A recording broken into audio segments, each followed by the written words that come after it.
So we are going to start our lesson today,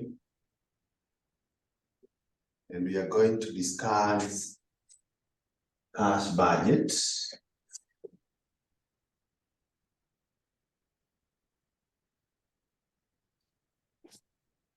We're going to discuss cash budget.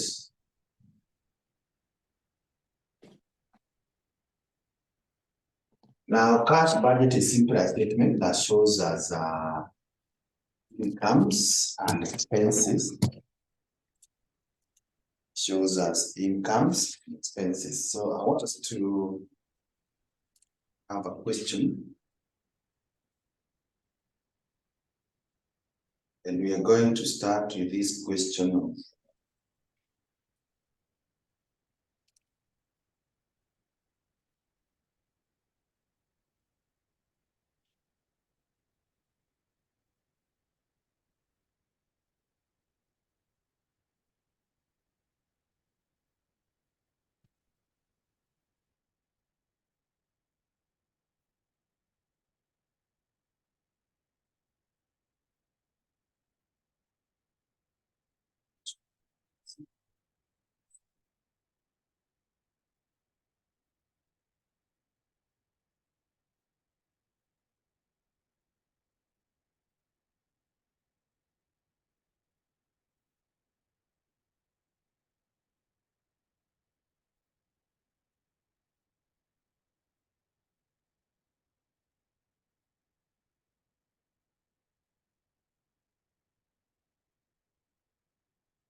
Yes, this question of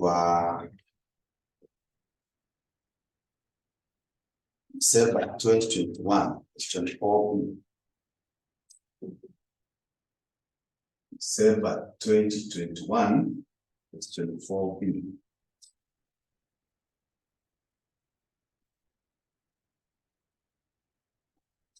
So, awesome.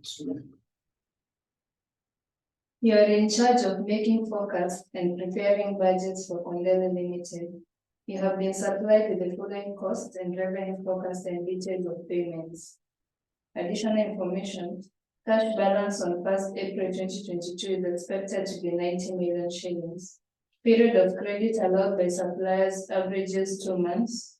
Debentures worth 125 million are expected to be issued in May 2022, and the amount will be received in the same month. A new machine will be installed in March 2022 at a cost of 150 million, and payment is expected in May 2022. Sales commission of 3% is payable after 1 month of sale. A dividend of 100 million is to be paid in June 2022. There is a delay of 1 month in the payment of overheads and wages. 20% of the debtors pay cash, receiving a cash discount of 4%, and 70% of debtors pay within 1 month and receive 2.5% discount, while the remaining debtors pay within 2 months without a discount. Required: a cash budget on a monthly basis for the months of April to June 2022. Thank you, that's good. We are told to prepare a cash budget that runs for the months of April to June. For the month of April to June. So that means we have 3 months to do the budget. And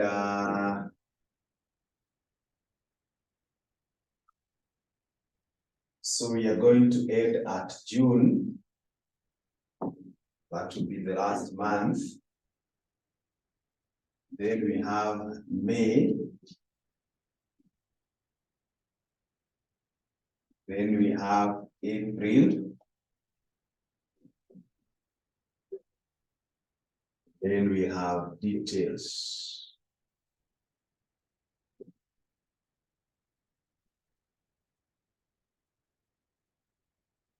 We have details.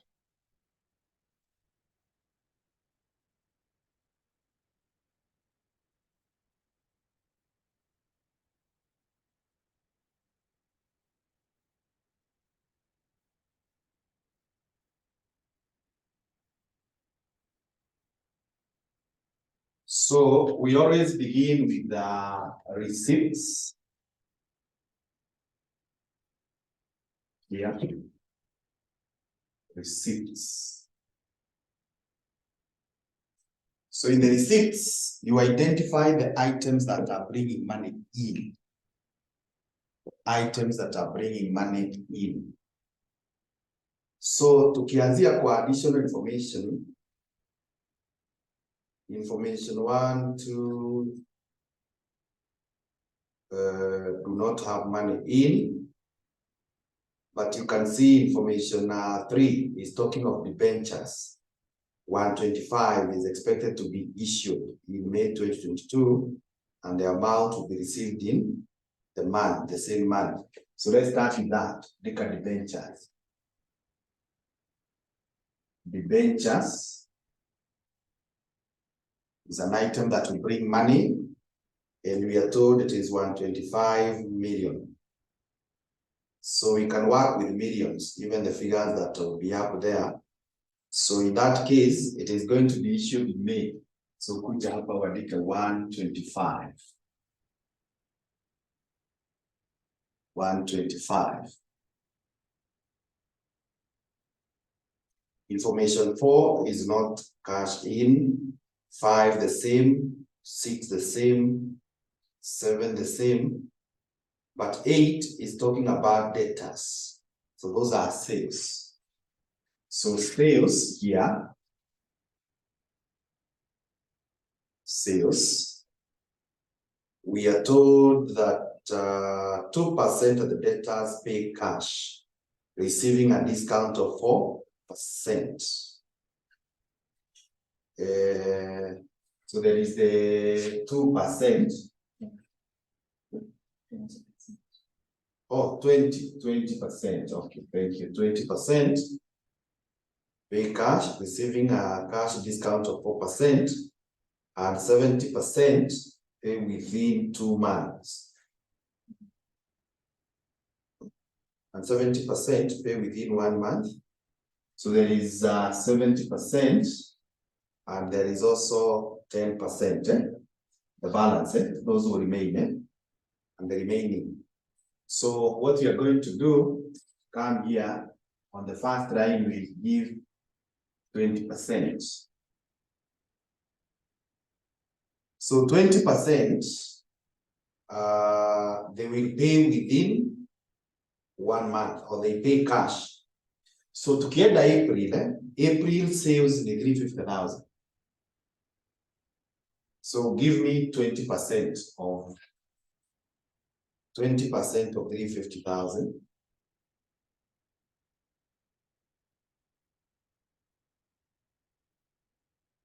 $70. But now that 70, they are enjoying a discount of what? 4%. So multiply by 0.96. 67,200. So it's 67.2. So kuja wadike hapa. 67.2. Let us go to the month of May. We have 360. So utasema 360 multiplied by 0.2 multiplied by 0.96.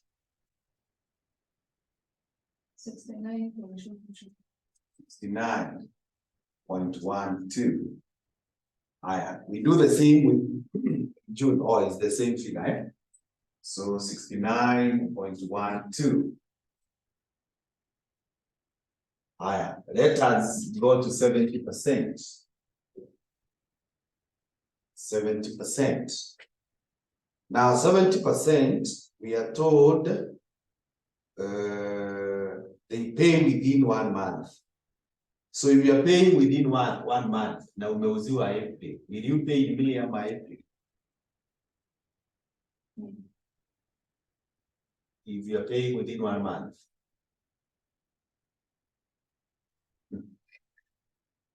Within 1 month.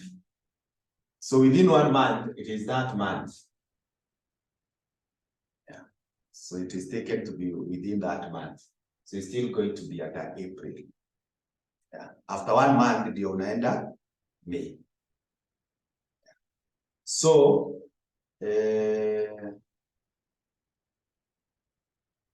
give me the 70%. So tuende kwa April.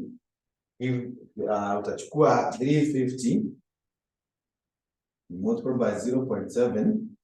Alafu they are enjoying a discount of 2.5. So multiplied by 0.975. 238.875. 238.875.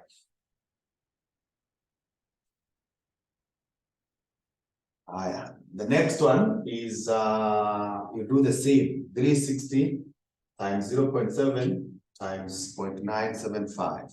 245.7. 245.7, which is the same thing here. 245.7. Then those who pay within 2 months, so within 2 months, so this month and this one. So those who we sell to in April, it is going to be 350 times 0.1, and they don't have a discount. So the sales that we sold in April, that is now 10%, will be receivable in May, 35, and here we receive 36, 10%. Alafu, the sales of March, the 10% will be receivable in April, 44.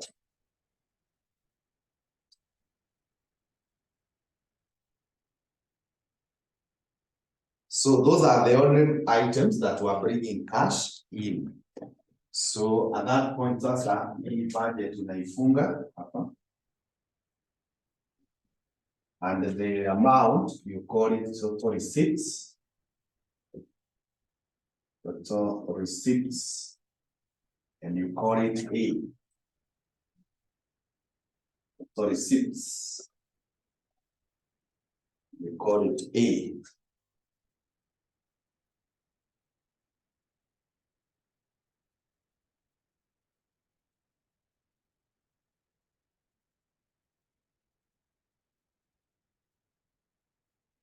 $350.075. 0.075.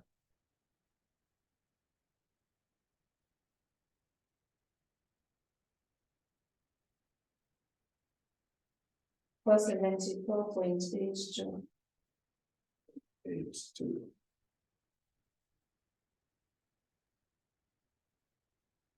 $350.82.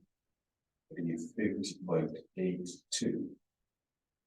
Good. So after that now, we go to the second part of the cash budget, which is called payments.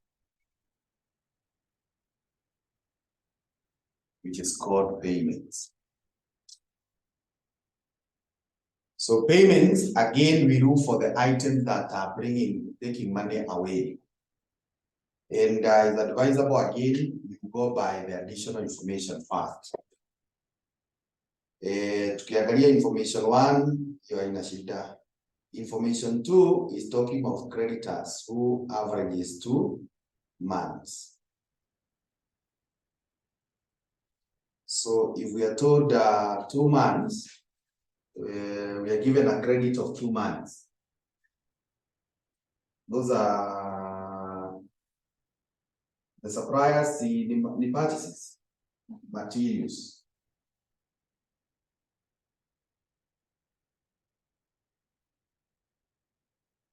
So if you are given an average of 2 months to pay, like when you buy in April, when will you pay?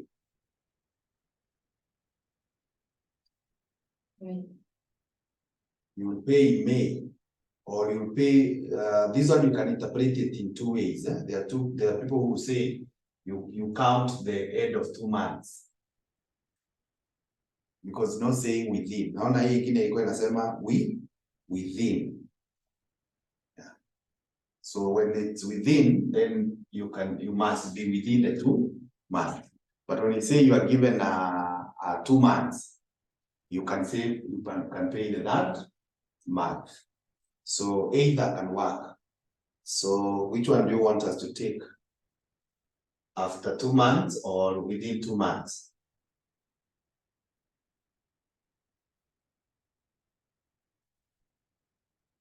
Let us take after 2 months. Either can work, no problem. The only problem is kama walikuwa wamekwambia within or after. When you have those other words, after or within, those are the ones that you must comply.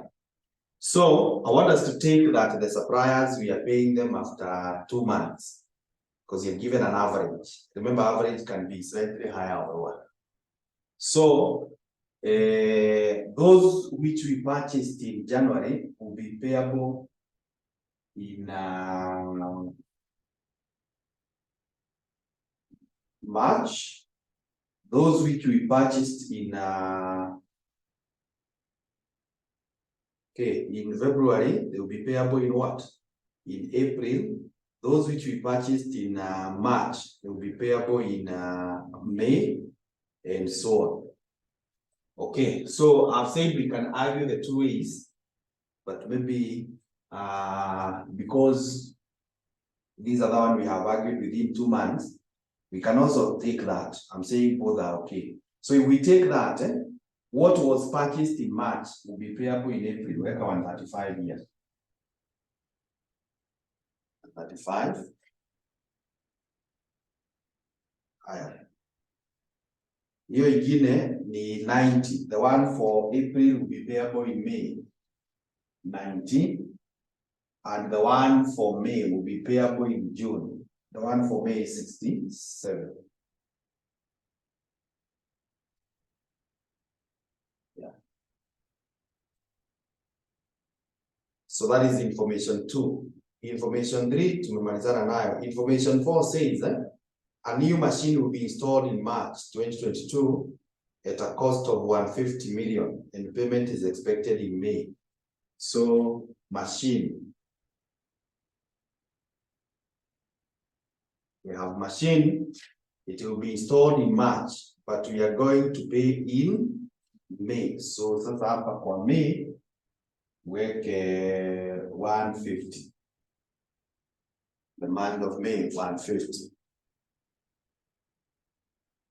Then, sales commission of 3% is payable 1 month, after 1 month of sale. So commission. So you see now that is very, very clear after 1 month of sale. So the sales that, so after 1 month of sales, we pay commission. So when we are in April, we are paying commission for the sales of March, and we are paying 3%. So give me 3% of the sales of March, which were 440. 13.2. 13.2, yeah. I do the same for the sales of April. 3% of 350,000. 10.5. 10.5.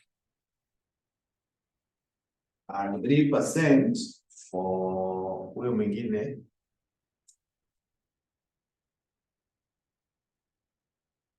10.8. 10.8. Okay.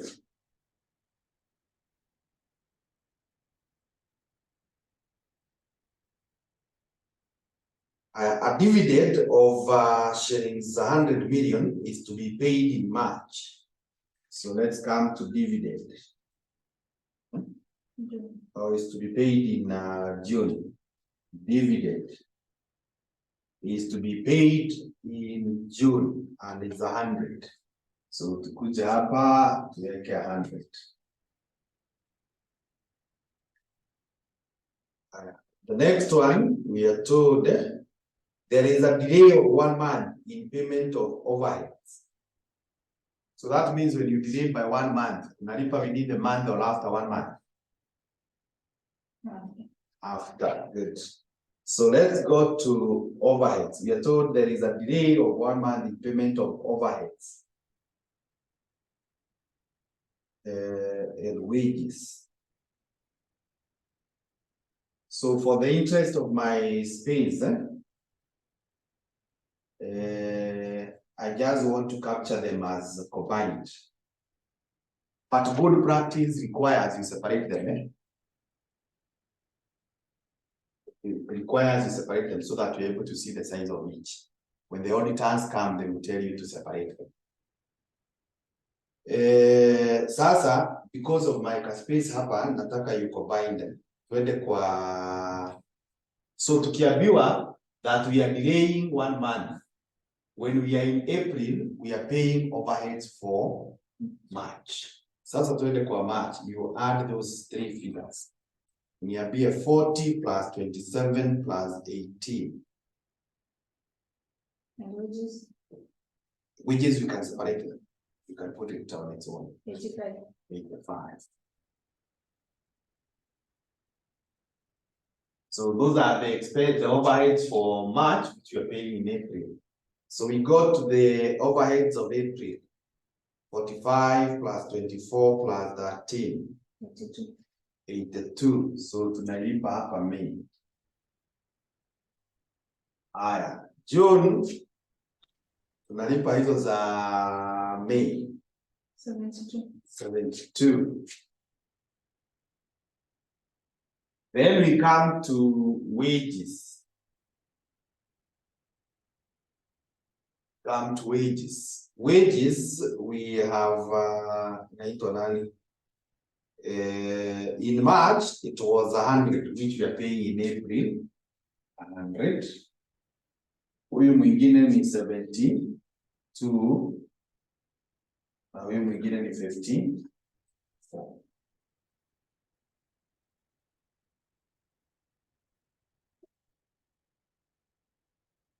Haya, sasa tumemaliza additional information. Kishamaliza additional information, you go to the cost statement up there or the statement up there. You check whether there is anything that you have not addressed. So tukiangalia direct materials, tumedili nayo, wages, overheads, and sales. So that means we have captured everything. So if we have captured everything, now at this point, you draw a line here and you tell us total payments. Total payments. And these total payments will be called B.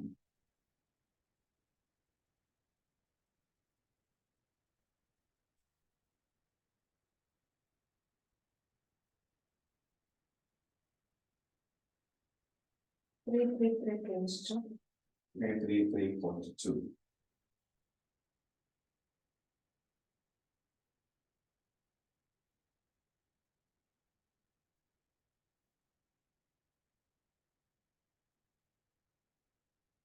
Four 404.5. 404.5.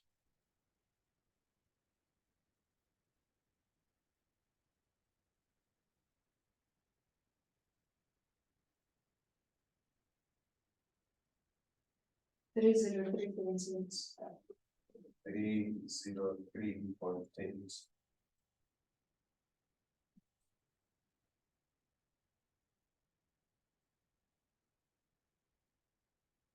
So the third part is called balances. Cash budget has 3 parts. It's called balances. So in the balances, we first of all bring surplus or deficit. So deficit will be in brackets. And this one is given as A minus B, and you call it C. A minus B, you call it C. So let's start with the first one.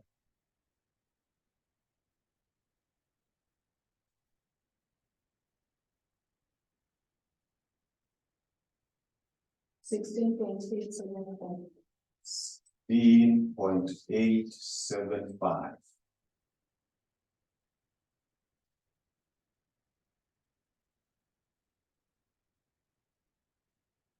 $70.32. 70.32.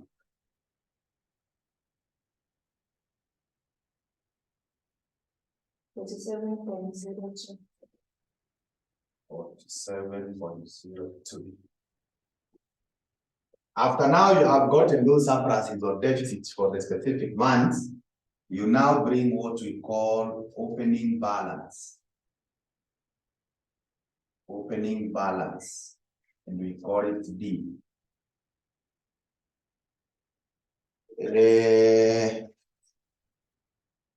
Hapo unaweza chora line so that below it we come to the end by writing closing balance. Closing balance, which is given as C plus D. Closing balance. That will be the end of the cash balance. So the question in information 1 ilikuwa imesema the balance is 90, the opening. Sasa hii 90 weka hapa. So when you add to the 16, you get 106.875. Then ukuja hapa 106.875 as the opening balance there. 177.195. 177.195. Sasa hii 177.195. 224.215. 224.215.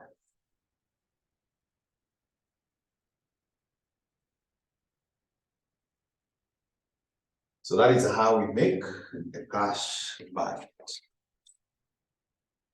Let's look for another one.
And there is this one of May 2015.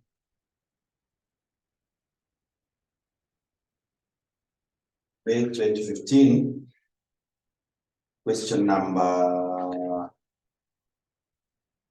5B.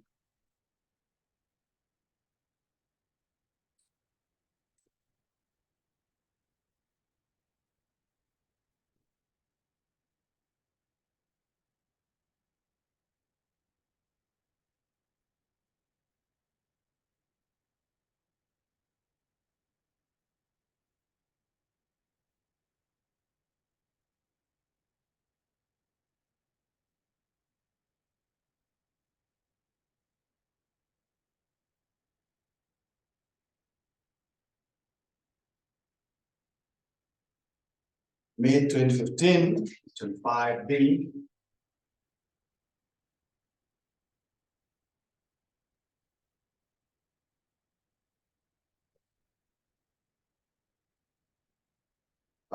We are told to do a cash budget for the quarter ending 30th of September.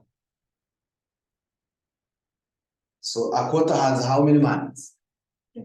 3. So that means we will have the month of September, the month of August, and the month of July. Then we have the details.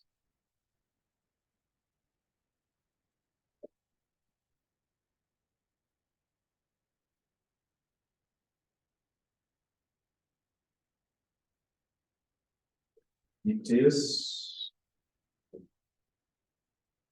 of the month of July, month of August, month of September.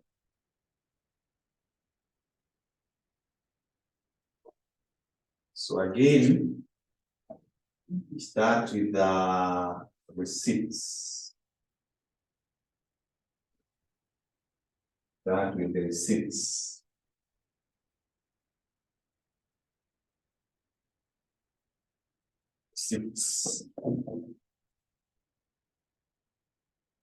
So you can see clearly huko juu tuko na materials, wages, overheads, hizo sales. Ukiangalia information 1, hiyo ni cash. Kwani swali ndio hiyo tumejibu?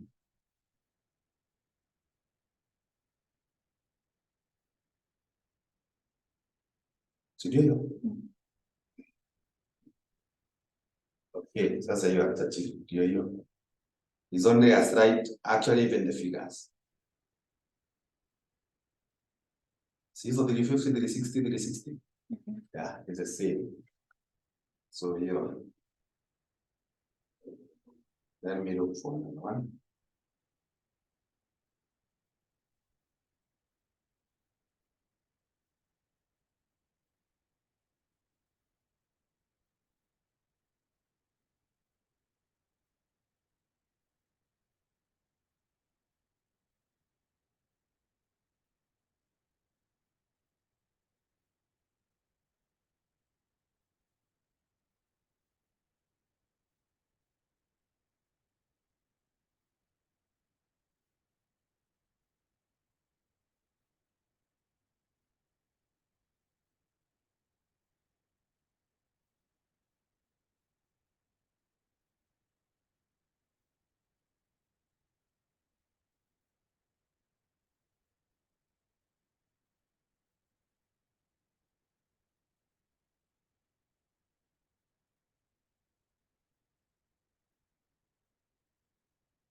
Twende kwa November 2011.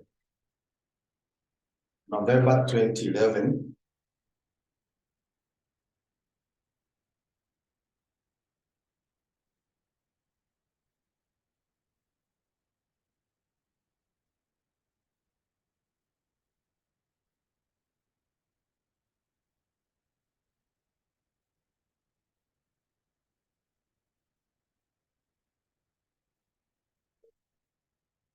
November 2011. Question 1B. Question 1B. November 2011, question 1B.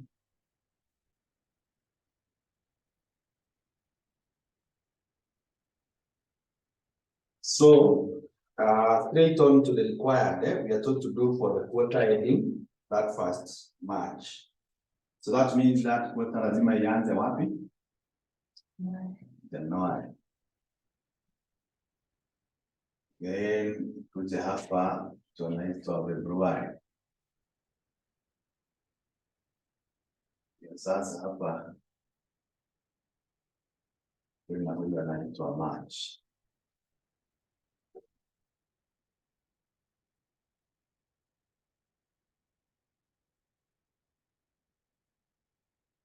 So kwa receipts, if you look at information 1, inasema 25% are receivable on cash. So we start with that.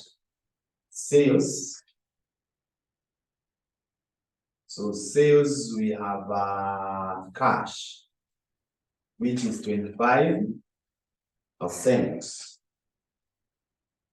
They are paid on cash basis. Sasa utaenda mahali kuna sales huko juu.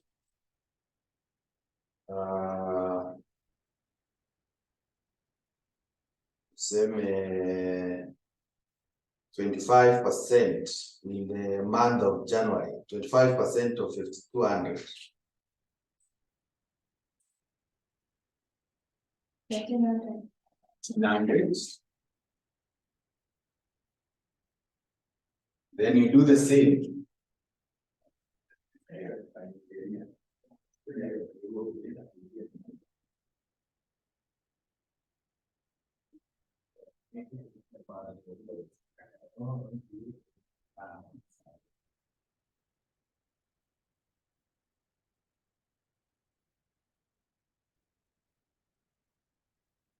Sasa tulikuwa kwa February 1,500. Hiyo ingine 2,000. Haya, sasa kuna credit. Credit, it is it's in the balance. So that balance must be 75%. Because 25% in your cash, the balance is receivable 3 months after. So now that is very clear. Tukiuza Januari, tutalipwa when? April. Good. So that means when we are in January, tunapokea sales za October. Yeah. Ndio tuhesabu October 1, November 2, December 3, ndio watulipe January. Sasa utarudi kwa October, unipatie 75% of the 4,000. 3,000.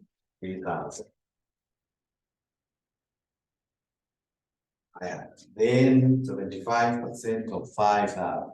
3750. 3750. And after 3375. 3375. 375. So as far as sales are concerned, hiyo tumemaliza information 1. Information 2 is talking of a payment. 3 the same, 4 the same, 5 the same, 6 the same, 7 the same, and 8. So that means we do not have any other. And looking at our statement, kuna sales, raw materials, rent, na nini, all those things are expenses. So none of them is an income. So we can comfortably close. Comfortably close here. So that we say we have the total receipts.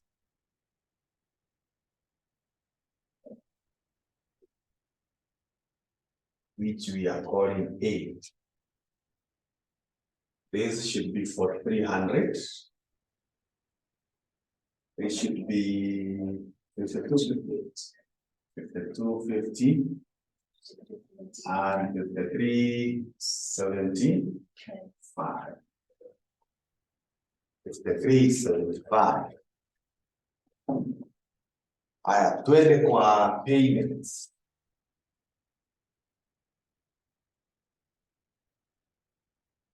Payments.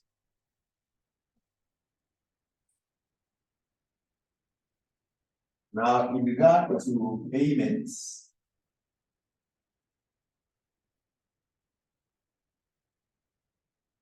Again, as I'm saying, it's always advisable to first of all deal with additional information. A generator worth was produced in September. The supplier would install and test the generator for 3 months, where payment will be made in January. So, ite hapa tuseme generator. And the cost is 600 in January. 600 in January.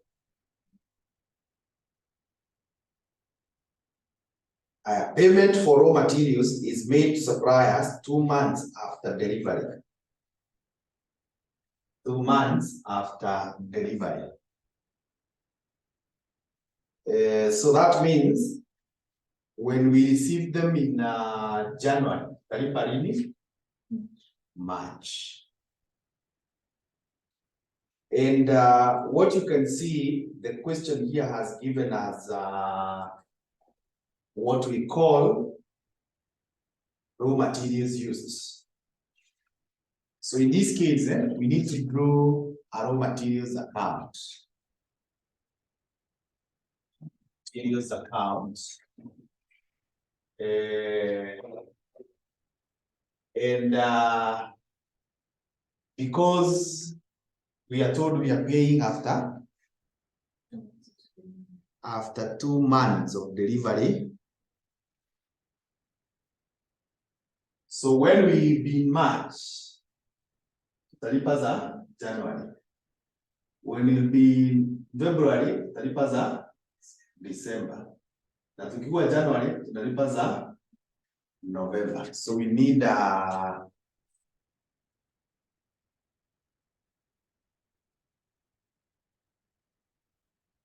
we can draw it, looking for where to draw it.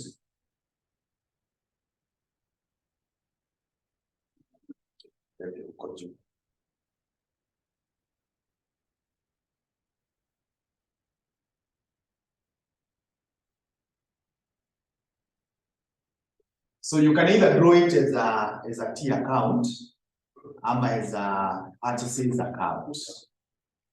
Either can do. So what we do, because of my space, nataka tuichore kama budget. Purchases account or materials account. Materials budget. Materials budget. So we are going to have details here.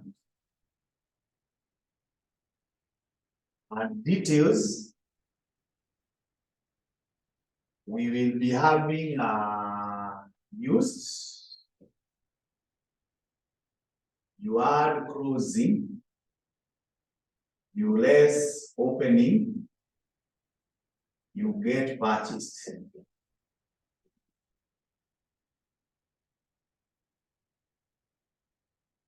Na tumesema we require from the month of November.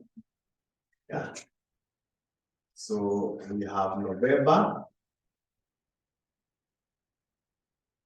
We have December. And we have January.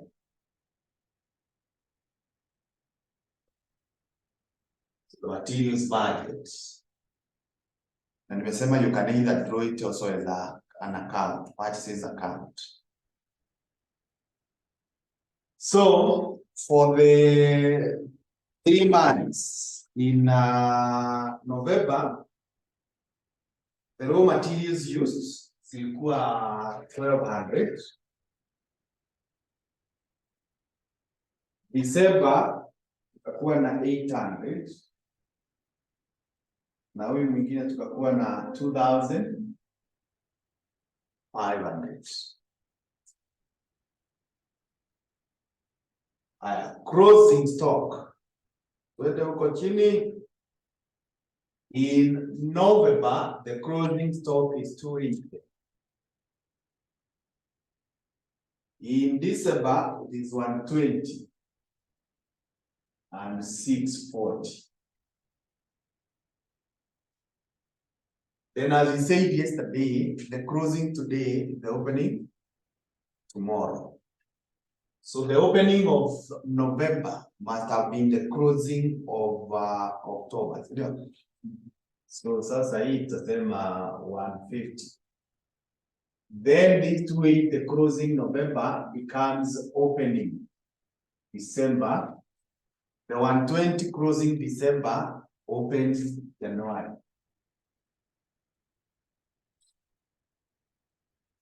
So with that, we are able to know what was purchased in November 1330.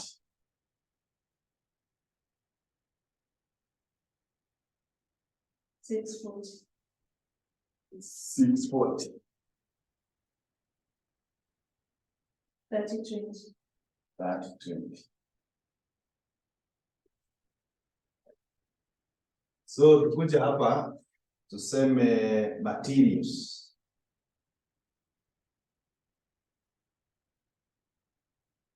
Materials in January, si January na tunalipa ya November 1330. Alafu hapa tunalipa 640. Na hapa tunalipa 3020.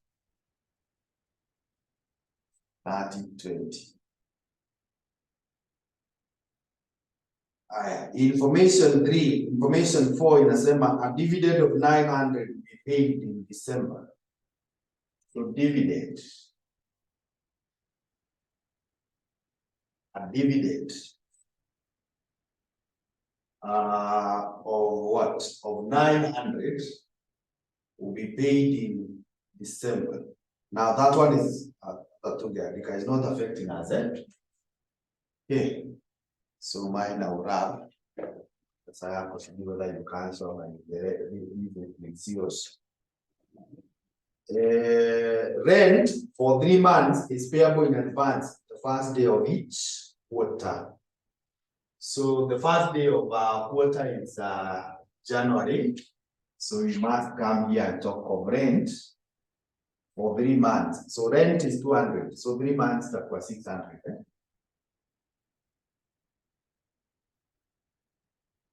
Rent is 200. So it's 600. Advertising expenses are paid 3 months in a year. So advertising. Now these advertising expenses, when you are told you are paying in arrears, that means your credit period has expired.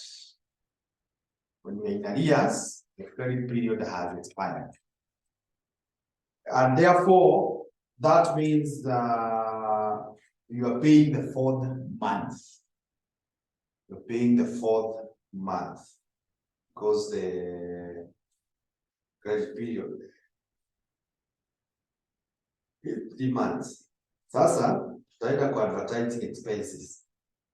The ones for October, zitalipwa January.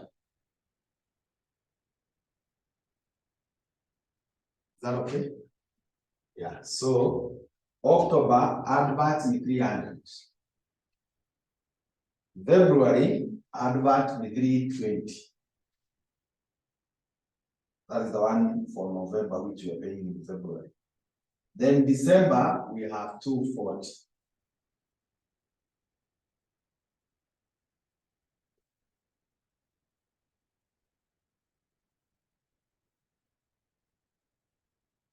Aya, 75% of the wages are paid in the month they are incurred, with the balance being paid the following month.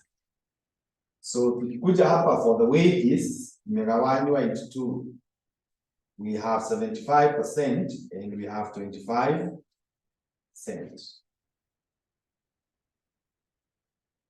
So tukienda kwa January wages yake ni 900. So give me 75%.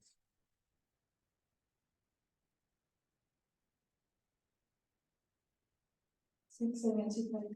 675. So itabaki ngapi from 900? 225. Yes. Sasa hiyo 225 tutalipa Februari.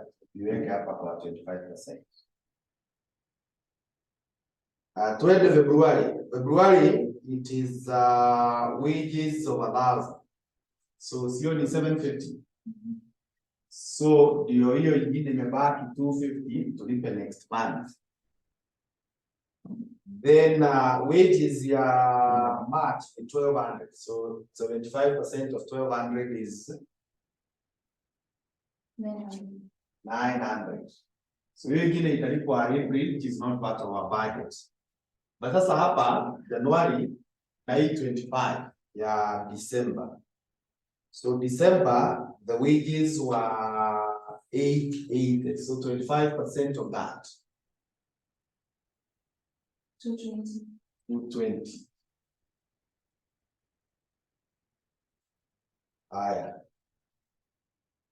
The company's cost accountant estimates the closing balance for the quarter ending was that 1 million.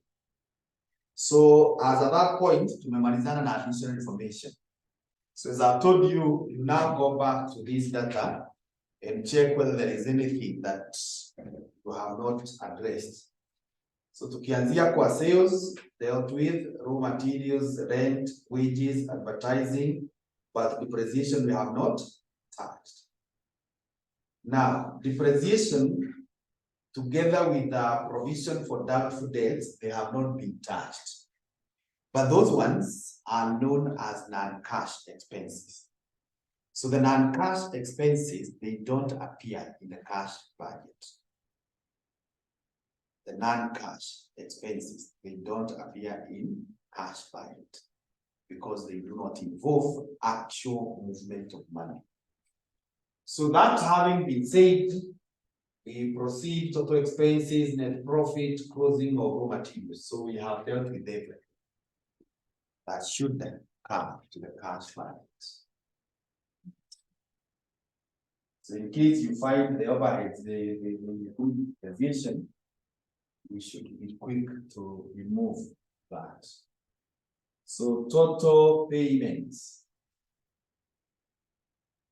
Total payments, which we are calling B.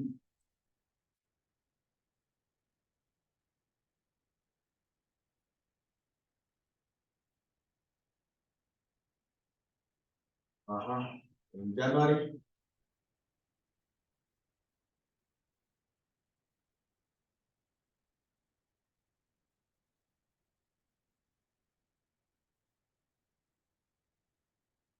$37.25.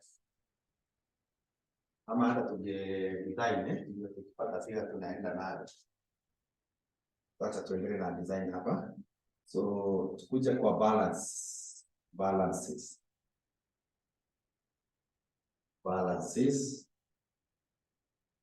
So in the balances we have surplus stroke deficit. And this one, it is A minus B, which is equals to C. Then we will have the opening balance. The opening balance, which we are calling B. And then we have the closing balance. The closing balance, which is arrived at as C plus B. Pata piga tunakimbia nayo. So sasa now that tushapata hii kwa 4,300. 575. Sijui usha design hivi.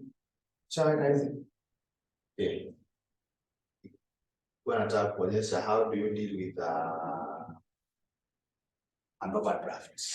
In case they needed an overdraft. In case an overdraft is needed, but I can still explain.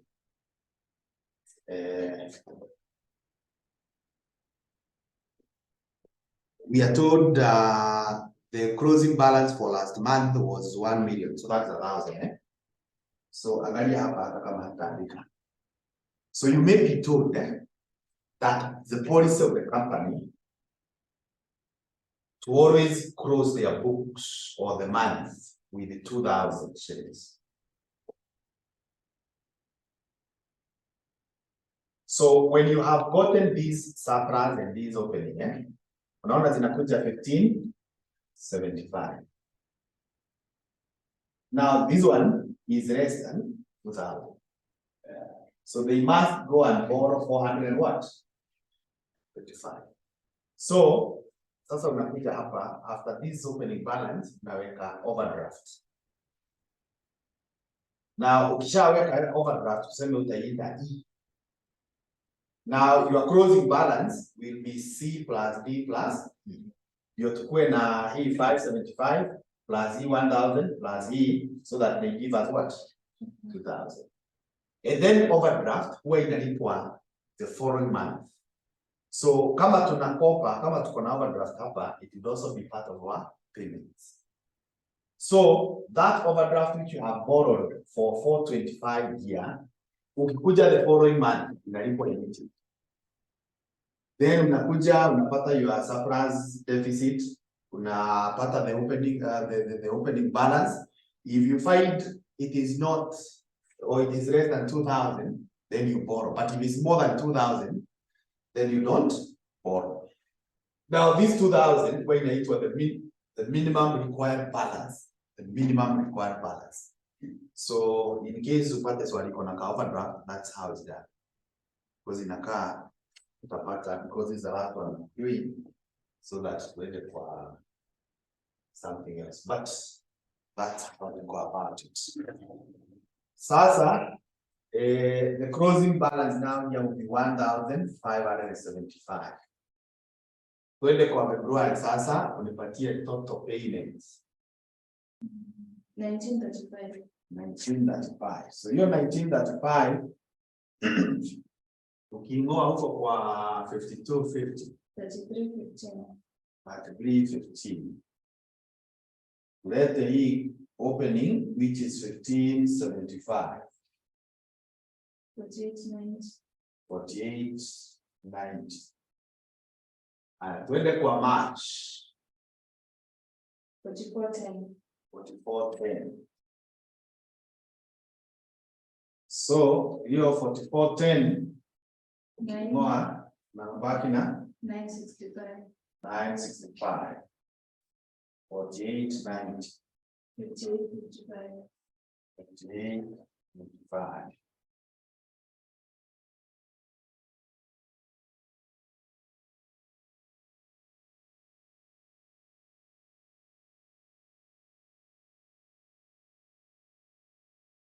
So I think we are good. So what you have seen with this question is that some questions will require you to do some working there. Kama hii.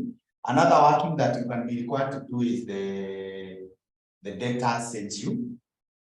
So you know how to draw the debtors control account. Debtors control account inakuanga hivi. Uko na opening balance, then you add sales, you less payment, you get the closing balance. Ni kama tu hii. You can get sales, you add the closing balance, you less the opening, you get the cash paid. Yeah. Sio unajua? Yes. Yeah. So that is the other one that you can come across. Ukiulizwa how much cash was received.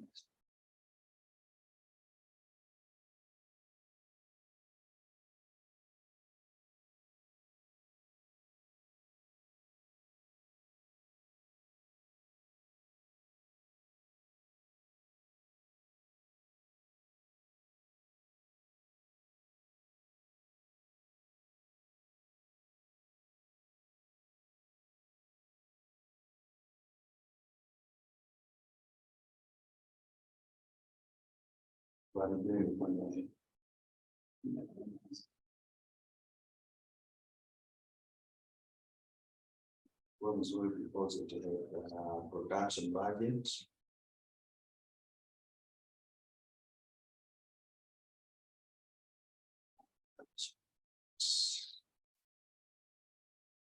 So you can attempt this one of November 2019. November 2019, question 5B. November 2019, question 5B. Iko na production budget na cash budget. Good. So we then stop at that point for the budgets.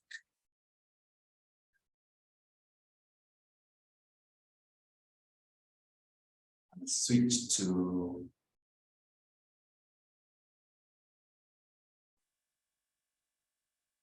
so for those online, I want to end this, then you join again immediately.